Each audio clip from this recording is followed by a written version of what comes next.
Los rudimentos del muestreo estadístico se pueden rastrear hasta finales del siglo XVII en la extraña afición de un vendedor de botones y agujas inglés llamado John Grount.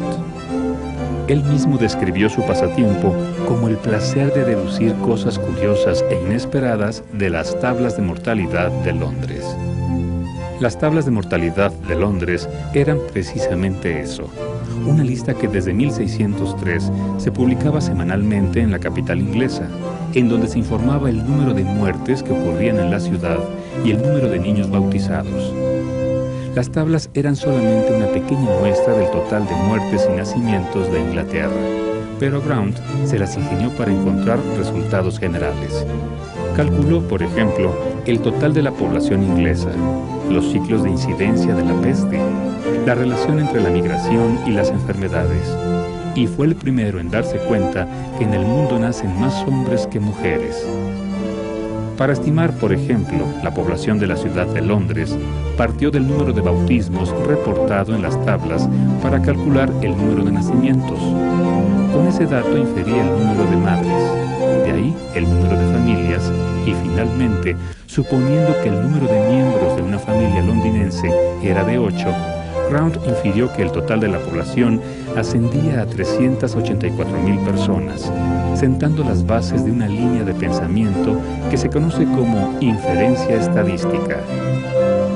Inferir es pronunciarse por un conocimiento. Inferir es partir de lo particular a lo general. Y pues la inferencia estadística es eso, uno obtiene datos de algo que es un ente mucho más grande y con esos datos uno produce aseveraciones, produce estimaciones, produce un intervalo o rechaza ciertas hipótesis que se pusieron bajo prueba. Eso es inferir. Un amigo de Grount, el matemático William Petty, retomó sus ideas creando lo que llamó la aritmética política, que trataba de utilizar métodos matemáticos indirectos para estudiar la riqueza potencial de las naciones. Los estudios de aritmética política se popularizaron durante el siglo XVIII y el mundo hispano no fue la excepción.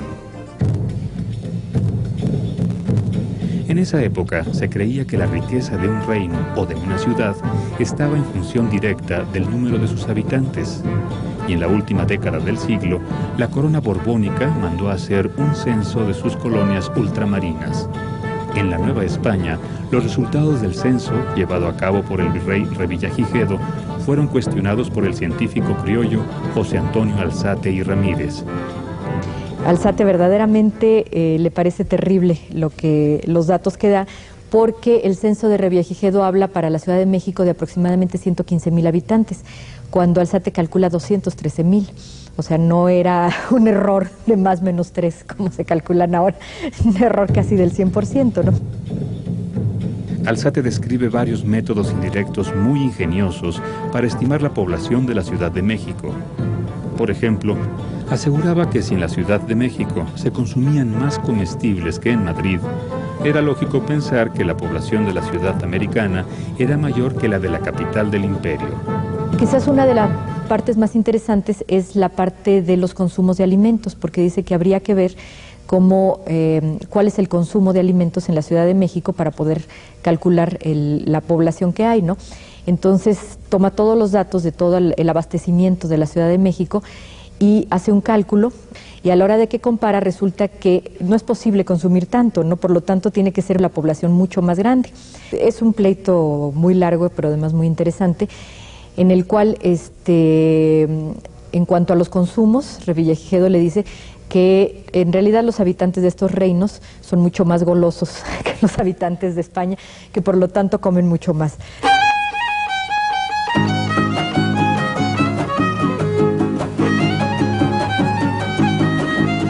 ¿Quién tenía razón? Era imposible saberlo, porque no existían métodos para evaluar la validez de las hipótesis. No era posible saber qué tanto comían realmente los mexicanos. Unos mucho y otros poco, pero ¿cómo poder llevar eso a números para compararlo con los españoles? En el siglo XIX, los científicos encontraron la solución. descubrieron la manera de describir la variabilidad numéricamente y cambiaron para siempre la forma en la que estudiamos a la naturaleza.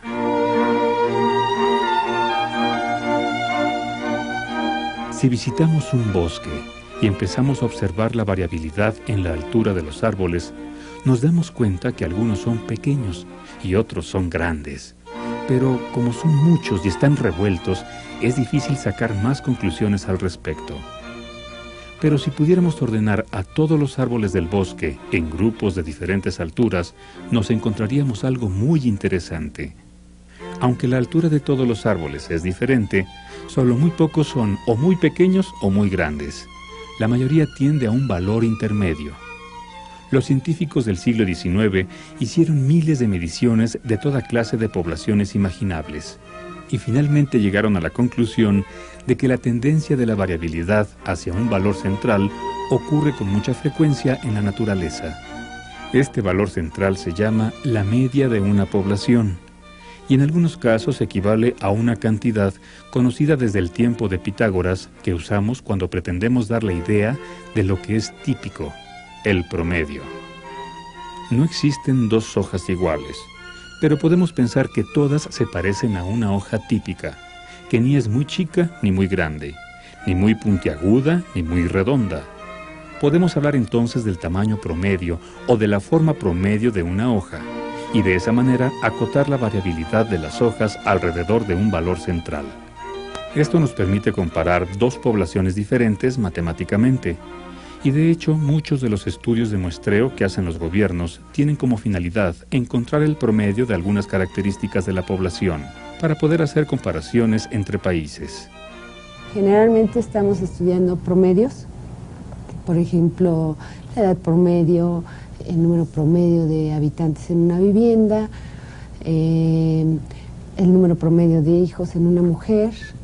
Yo recuerdo que en 1976, que se hacen las primeras encuestas, estábamos hablando de un promedio más o menos de 7 hijos y ahora estamos hablando de un promedio de 2.3. Entonces, pues estas estadísticas nos permiten conocer los alcances y los retos que nos quedan por hacer en términos, si estamos hablando de población, pues para la población, ¿no? Pero hay que tener cuidado, porque por sí solo el promedio puede ser una cantidad muy engañosa. Por ejemplo, en países como México, el promedio de ingreso puede hacernos pensar que el ciudadano típico es más rico de lo que realmente es, porque hay muchos que ganan poco y pocos que ganan mucho. Y si, por ejemplo, los ricos se hicieran más ricos, el promedio se elevaría a pesar de que la mayoría continuaría igual. Para evitar este tipo de errores, los estadísticos han inventado otras cantidades para expresar la tendencia de la variabilidad hacia un valor central. La mediana, que consiste en tomar exactamente el dato que corta la población en dos partes iguales. Y la moda, que mide el valor más frecuente. Para que se entienda, en términos estadísticos, en México la moda es ser pobre.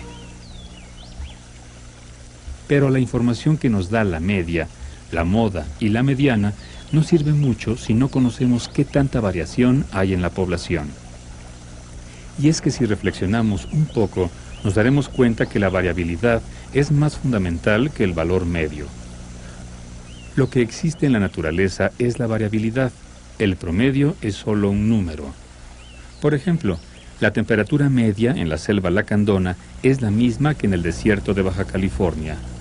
Pero mientras que llevar un abrigo a la selva es un poco absurdo, en el desierto nos puede salvar la vida, porque en la selva la temperatura no varía mucho durante el día, mientras que en el desierto hace mucho calor de día, pero mucho frío de noche.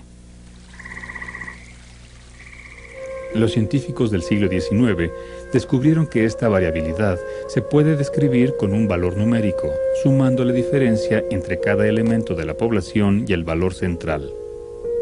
Para principios del siglo XX ya se habían propuesto varias formas de hacerlo. La más popular fue bautizada por el matemático Karl Pearson con el nombre de desviación estándar. Cuando todos los individuos de una población son muy parecidos, su desviación estándar es un número pequeño. Y cuando son muy diferentes entre sí, su desviación estándar es un número grande. Al convertir la variabilidad en un par de números, la media y la desviación estándar, las técnicas indirectas de la aritmética política se transformaron en la poderosa ciencia de la estadística. Una infinidad de problemas que antes se estudiaban de manera descriptiva podrían por fin investigarse con métodos matemáticos.